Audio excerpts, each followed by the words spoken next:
మూడు రంగుల జెండా బట్టి సింగమోలే కదిలినాడు కాంగ్రెస్ సూర్యుడు మన రేవంత్ అన్న నిగ్గదీసి.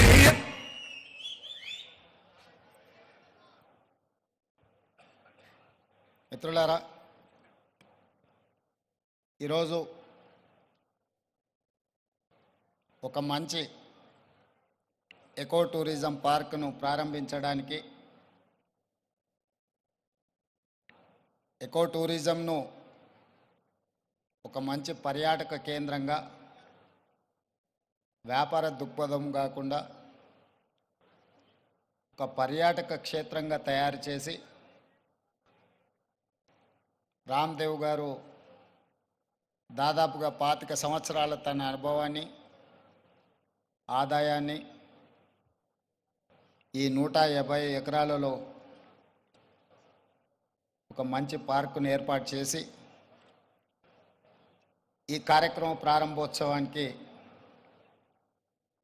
నాతో పాటు మెగాస్టార్, కేంద్ర మాజీ మంత్రివర్యులు, మనందరి అభిమాన నాయకుడు చిరంజీవి గారిని ప్రత్యేకంగా ఆహ్వానించి, అదేవిధంగా తెలంగాణ మంత్రివర్యులు జూపల్లి కృష్ణారావు గారిని, అదేవిధంగా చీఫ్ విప్ శాసనమండలి పట్నం మహేందర్ రెడ్డి గారిని, లోక్సభ సభ్యులు మిత్రుడు సీఎం రమేష్ గారిని, రాజ్యసభ సభ్యులు అనిల్ కుమార్ యాదవ్ గారిని, శాసనసభ్యులు మల్రెడ్డి రంగారెడ్డి గారిని, స్థానిక శాసనసభ్యులు కాలే యాదయ్య గారిని, ఇతర రంగారెడ్డి జిల్లా నాయకులందరినీ ఆహ్వానించి ఒక మంచి కార్యక్రమాన్ని ఏర్పాటు చేయడం జరిగింది. వాస్తవంగా మా ప్రభుత్వం ఏర్పడిన తర్వాత అధికారులతో, మంత్రులతో చర్చించి తెలంగాణ రాష్ట్రం ఐటీ, ఫార్మా రంగాలలో రాణించడం, ఇన్ఫ్రాస్ట్రక్చర్ రంగాలలో దేశంలోనే ప్రముఖ సంస్థలు తెలంగాణ రాష్ట్రం నుంచి ఈరోజు నిర్మాణ రంగంలో రాణించినాయి. ఇక తెలంగాణ రాష్ట్రానికి కావలసింది temple tourism, health tourism, eco tourism. ఒక రాష్ట్రం యొక్క ఆదాయం పెరగాలి, ఒక రాష్ట్రానికి గుర్తింపు రావాలి అని అంటే పరిశ్రమలు, పెట్టుబడులే కాదు, ఆ రాష్ట్రంలో ఉన్న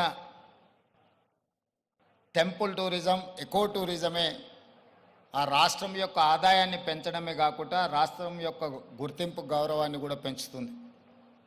ఈరోజు మనకు సంబంధించిన మిత్రులు కావచ్చు, బంధువులు కావచ్చు, చాలామంది వాళ్ళ పిల్లల పెళ్ళిళ్ళు చేయాలన్నా, శుభ కార్యక్రమాలు ఏమైనా చేయాలి అని అంటే మన ప్రాంతం కాకుండా రాజస్థాన్కో లేకపోతే ఇతర దేశాల్లోకి వెళ్ళి అక్కడ కార్యక్రమాలు చేసుకుంటున్నారు.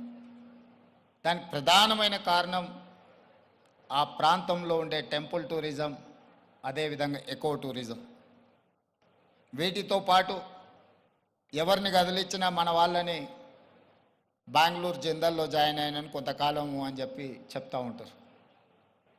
మనం ఈరోజు మందిరాలను దర్శించుకోవాలంటే తమిళనాడుకో ఇతర రాష్ట్రాలకో వెళ్తున్నాం. ఫారెస్ట్లో ప్రకృతి సహజ వనరులను చూడాలి అంటే మధ్యప్రదేశో లేకపోతే ఇతర రాష్ట్రాలకు వెళ్తున్నాం. అదేవిధంగా హెల్త్ టూరిజం విషయంలో కూడా మనం ఎక్కడెక్కడికో వెళ్ళాల్సిన పరిస్థితి. కానీ అన్ని సహజ వనరులు ఉన్న తెలంగాణ రాష్ట్రంలో ఇప్పటి వరకు ప్రభుత్వాల దృష్టి ఈ హెల్త్ టూరిజం మీద, ఎకో టూరిజం మీద, టెంపుల్ టూరిజం మీద ఫోకస్ లేకపోవడం వల్ల అద్భుతమైన ఆలయాలు ఉన్న తెలంగాణ రాష్ట్రం